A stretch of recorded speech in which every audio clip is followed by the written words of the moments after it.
والصيف بتاعنا ما يحلاش الا بحلقتين. وعشان احنا في البحر قررنا نعمل ايس بوكس الصيف.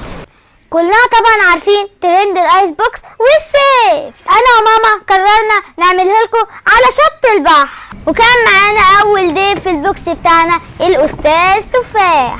وطبعا عمر كان معانا وشارك معانا ببرقوق، وكان معانا ضيف حشري شويه هو الاستاذه شهد، وكمان اساس البوكس بتاعنا المانجا، وانا بقطعها بيني وبينكم كلت نصها.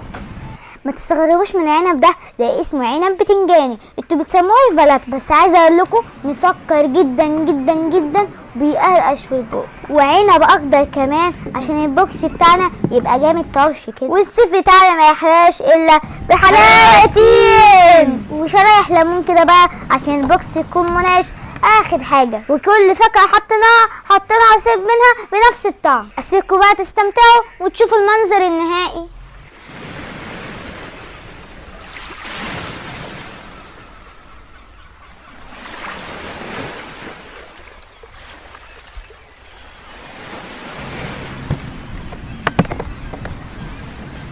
وهنا البوكس كان تقيل جدا، فماما لازم تستعين بخاله محمود. حبيبي يا خالو منقذ الأذانات.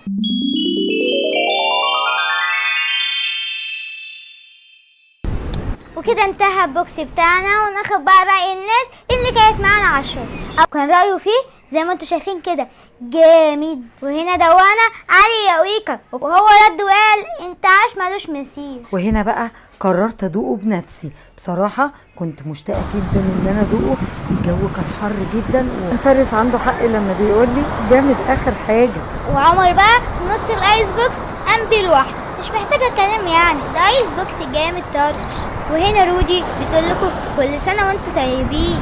قولوا لي بقى تفتكروا الايس بوكس ده يتكلف كام يا ترى يا هل ترى؟